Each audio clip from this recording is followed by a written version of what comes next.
What's up, fight fans? We are back at it with another edition here at Round One Sports TV. I'm always your host, Edwin. Where the wall fights start, you know it. Round one. So we had an amazing show, out there in Riyadh season, and I want to talk about all the fights and a lot of controversy that's coming out right now about a lot of the fighters, such as Shakur Stevenson and many of the many of the fights performances. So let's break down these fights. So off the rip, Shakur Stevenson, Tank Davis, his names are being thrown around, and a lot of criticism in their fights. Right. Well, we've seen this time and time again when the fighter that has a fight scheduled just before the guy just fought criticizes his performance and then goes out there and doesn't have not even a better performance or even in fact lose. We've seen that before in the sport of boxing. And we also seen the other side of it where the other person shines, and over exceeds what we thought. Javante Tank Davis is less than a week or a week or so out from his fight next Saturday.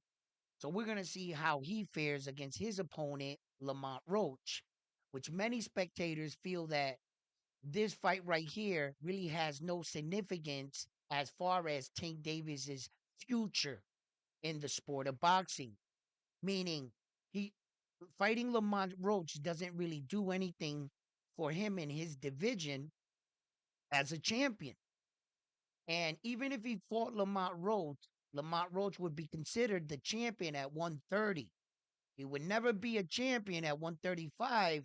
So the idea of Tank Davis finally fighting a champion, it's going to come under scrutiny because the champion that he fought wasn't a past champion in that weight division, which technically doesn't award you the status of fighting a former or a current world champion because he's currently the world champion at 130 pounds.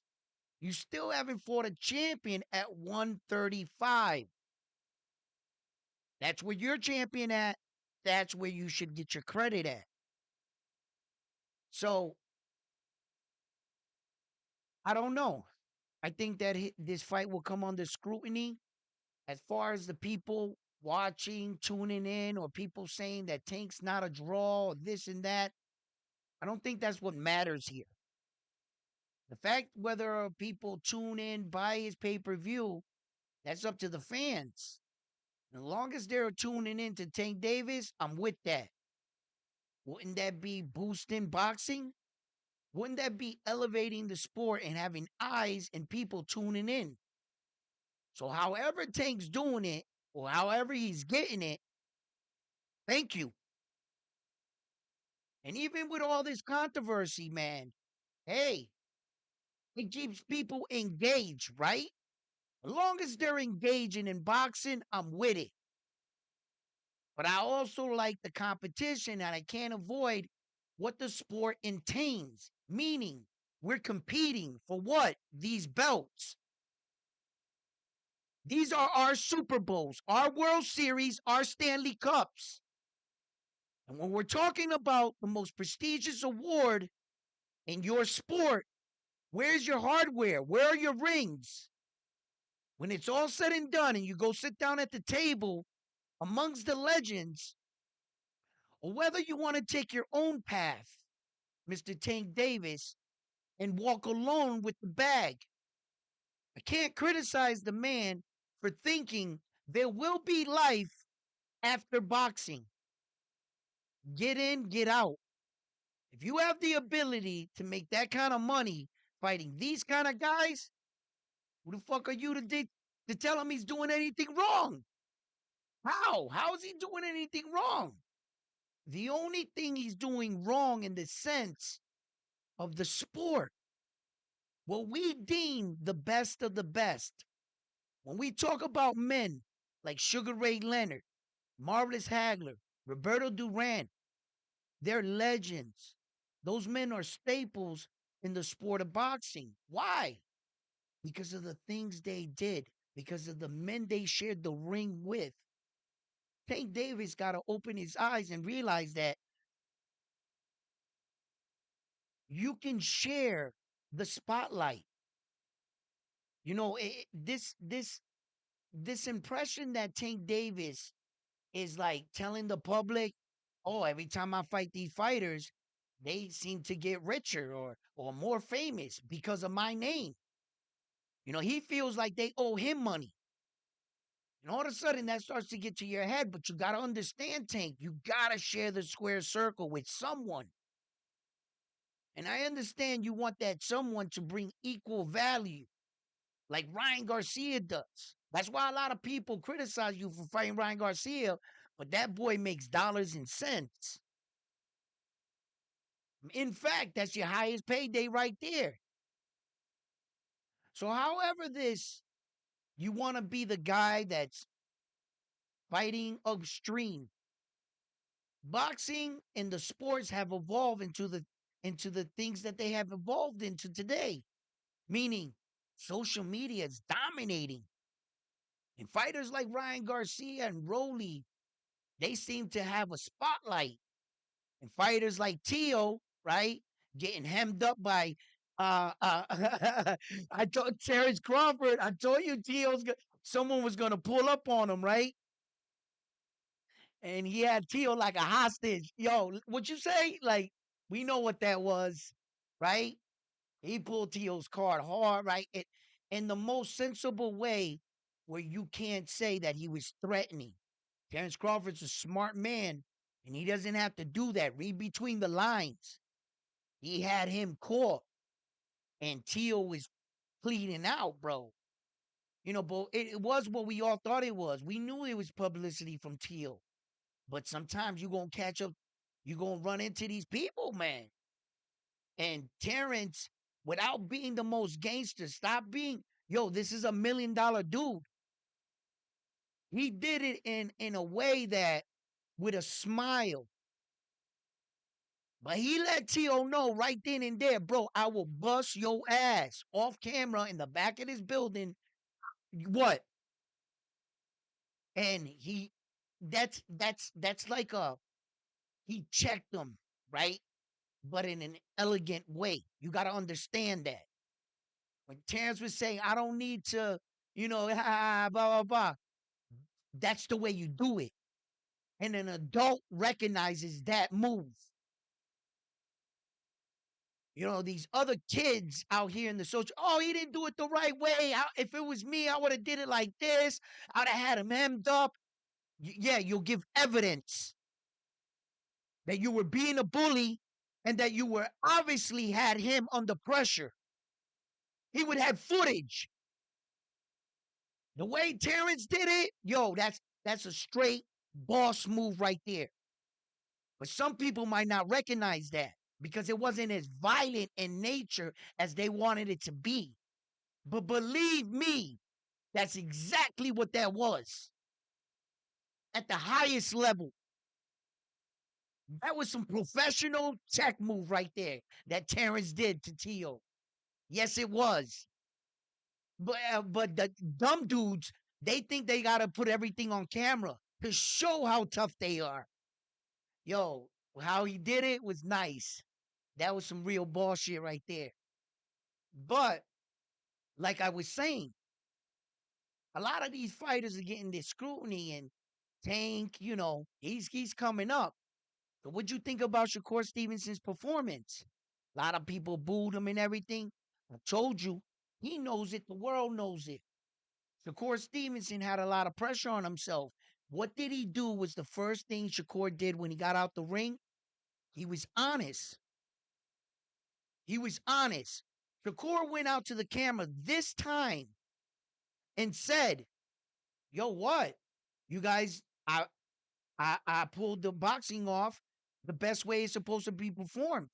Hit without being hit. This time he told you about what he's doing, the style he's fighting. If the knockout comes, it comes. He says, yeah, Tank is like this. He's electrifying, knocks out people.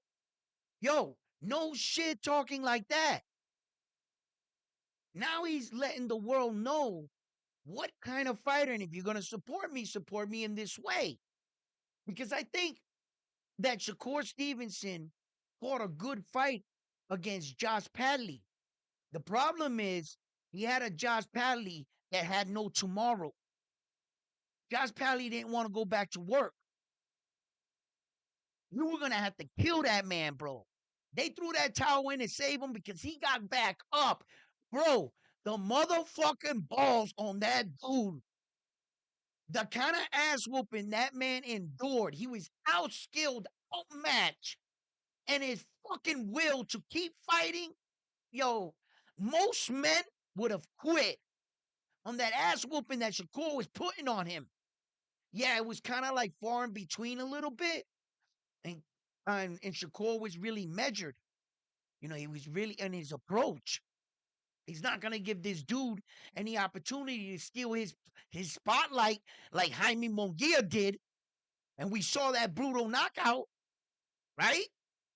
And then you criticize these fighters for not going in for the kill, like Devin Haney didn't do to Regis Progress.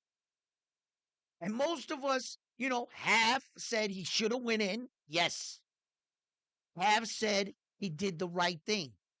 Stay defensively sound. You already got him beat. Don't give him an opportunity. Just like Ortiz did. I felt like Ortiz was whooping his ass. I don't know what the fight these motherfuckers was watching. But Ortiz proved there's levels to this, and he answered a lot of questions. We'll get right to that. Shakur Stevenson, though, I think he did a pretty good job. He was just fighting a kid that was, he was willing to die, bro. That Josh Padley kid. The fucking heart on that dude, bro. He was like, bah, bah, bah, let's go. He kept pushing. He definitely didn't come there just to get a payday. And he went a few rounds with Shakur Stevenson. That's not easy to do. A lot of these fighters say, oh, Shakur will go da ba ba ba, he'll go 12, he'll go this. But you got to understand there's 2 men in the ring. Why do you think that guy is not pushing the action on Shakur? He tried it. Shakur was sniping him. Shakur will have the dude in front of him all messed up, saying, man, I got to think my way through. Shakur was hitting him with some big shots. And this kid, man, just kept. So it was not the best performance from Shakur, but um, if you look at it in the sweet science, and the opponent that he had in front of him may have not been an opponent that was ranked high, but there's no measuring stick for a man's will and his heart. And that man came there to fight. And sometimes some of those kind of guys can make it a long night. Plus, he didn't know what it was like to lose. He was undefeated. When a fighter doesn't know how to lose, the will to keep going forward to find a way to win, it's always been there. So Shakur had a tough fight, no homework on the guy, just reacting. I think he did fairly well then. Had he had like a training camp and he was preparing for this guy, I think it would have been a different fight. But when you criticize him, you got to add all the elements. Look, Shakur's good for the sport. I'm glad he's here. I want to see him fight again. Maybe we'll get these big, tough fights. Maybe we'll get Shakur and Loma. If Tank's not going to do it, let's see what happens. I haven't counted Tank out in anything. I'm going to tell you right now, Tank's one of the most skilled fighters I've seen. What's going on? I'm going to stop trying to guess. That man he's on his career. I like him. He's explosive. He's good for the sport. If people are tuning in to watch Tank Davis, you're damn right. As long as my sport breathes, as long as my sport lives, as long as we can have boxing where we could go in there and and prove to the world who's the most skilled fighter in the world, mano a mano. I don't want, more showtimes to leave boxing. I don't want Turkey to leave. I don't even want Jake Paul to leave. Keep eyes on our sport. All this controversy about who's this and who's that, and these dudes is just swearing and cussing on their YouTube channels to act gangster on a mic. Bunch of mic warriors. Ain't in none of these dudes' face kicking all this shit. But you see, we just talk about boxing here, and I saw a great boxing card. Xander Zhang, man, he got, let me tell you something, he got picked apart and he got demolished. And congratulations, man, to the young man. Like, look, that fight was great, right? Okay, it was good. It was good. It was good. But that Ortiz fight against Ismail, let me tell you something, right? That did a lot. That did a lot for Ortiz's status in boxing because he beat him better than Terrence Crawford did. He really did. And if Ortiz can do that to him like that, you saw that Ortiz's eyes and everything were red, but I think that had to do a lot with his gloves and the punches that Ismail hit. The glove, it definitely hit back on his face, and it just got red because over the rounds when they were wiping his face, you saw when it wasn't irritated, it was his face was looking pretty good besides the little thing on his cheek. So, um, I thought that I thought that this was a good fight, but I thought that Israel, right? He did a lot of jumping around in the early parts of the fight. He was moving a lot on his feet, but I didn't think that that was a good strategy in the fight, right? I thought that he was moving a lot and he was doing a lot of wasted movement rather than sitting down and fighting him. He finally sat down and started fighting Ortiz, but it was at the end of the fight, like at the 11th, 12th round, 10th round type shit. And I thought he did good work against Ortiz, but Ortiz looked to be the bigger man in the ring. And but even though being the bigger man, that doesn't definitively say that you win the fight, right? Am I correct? No, it doesn't. So like um I just think that uh Ortiz was better on his combination, his selection of punches, and he didn't allow that this guy went with the great Terrence Crawford 12 rounds and that he was gonna from the gate. Ortiz tested him and I think that Ortiz beat him, you know, beat him fair and square. He beat him better than Terrence Crawford. Now that he's had a kind of like a measuring stick, I think now Ortiz is no longer afraid of Mr. Terrence Crawford. And Father Time is undefeated. Terrence Crawford going towards what, 38 years old. So we'll see. But you know, Bronco, fought um Charisse, right? And that was a good fight. And I thought that Bronco beat him. I was clearly on the side that he beat him. Yeah. Charisse, he had his moments in the fight, but Bronco was the forward aggressor. Bronco was landing some big shots, good combinations. He was the one coming forward. I think that really deflated Dominican Republic's victory because that was a victory right there. And they should celebrate the man for that because I think that the wrong decision was red. You know, I think that Bronco he fought well, man. He fought strong. He didn't fade away. Uh he was the one going forward.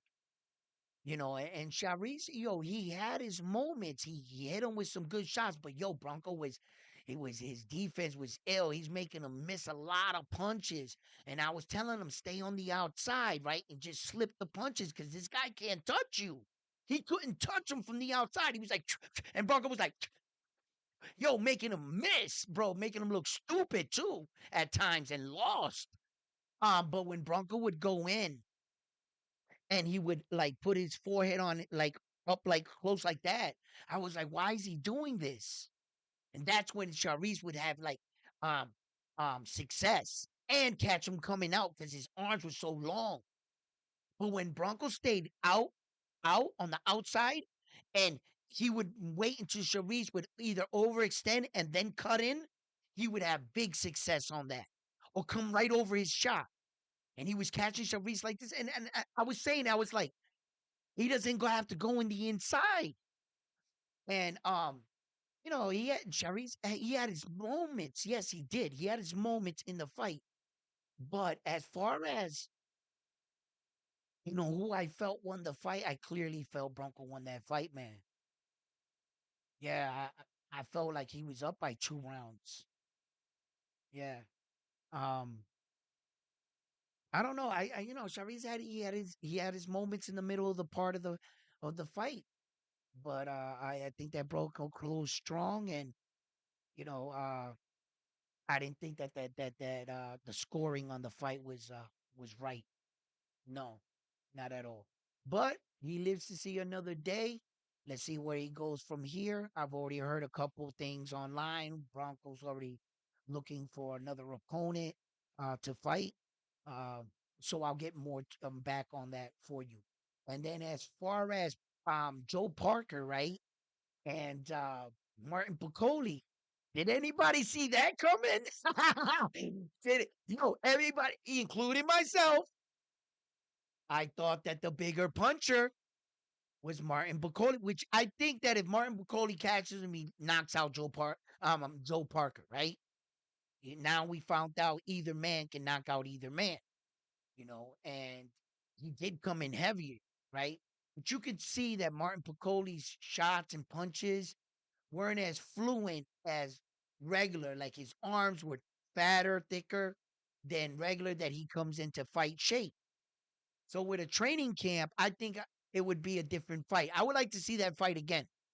I think they'll have that fight and they'll relive it, because when you got Joe Parker losing to Joe Joyce there, the juggernaut, and you got that kind of loss, you're like, man, listen, I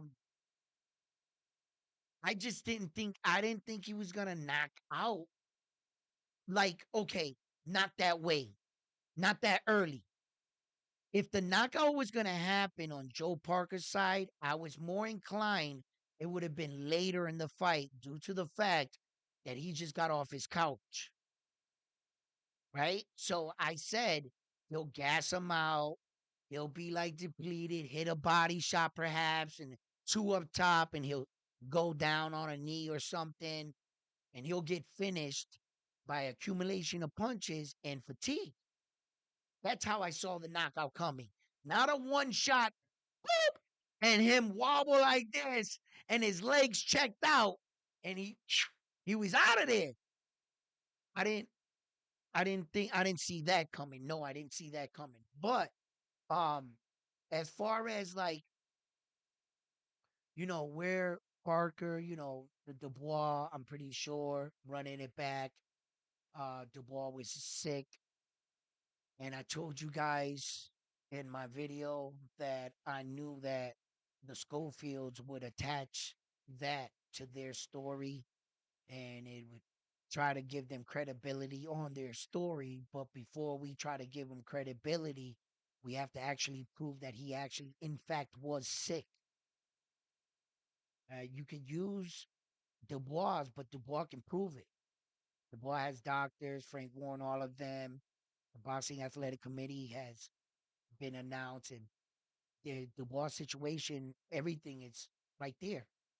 So Dubois can prove that he is sick, he was hospitalized, everything. Can you do the same?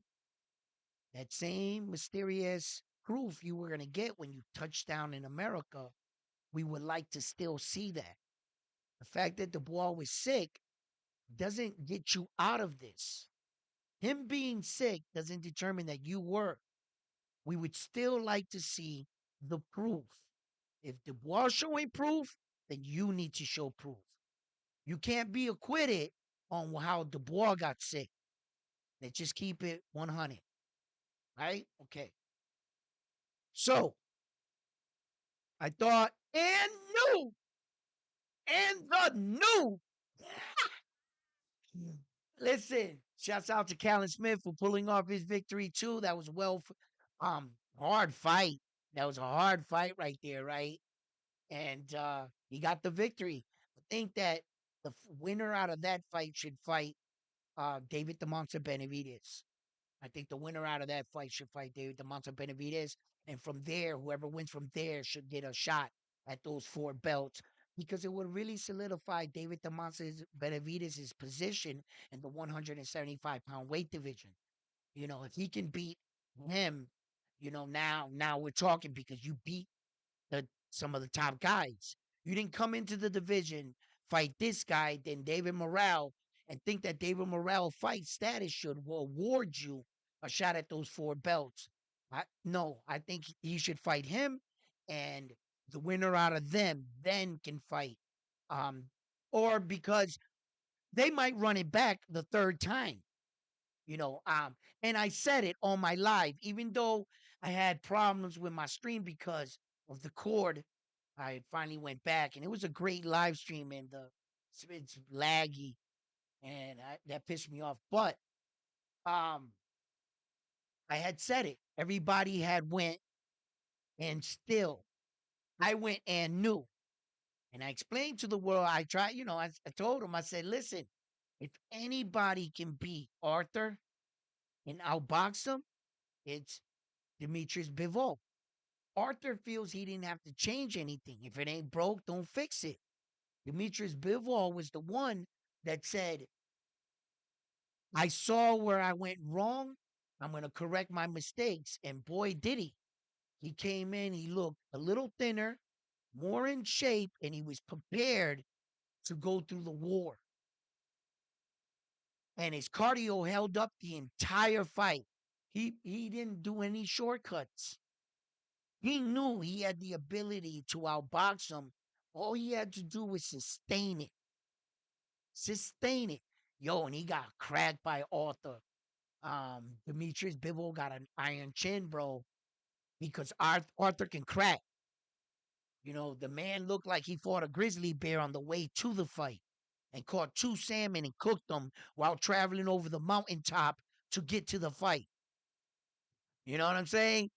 And Demetrius Bivol came out like a real warrior, a real student of the game. It means he learned from just that short period of time. He learned.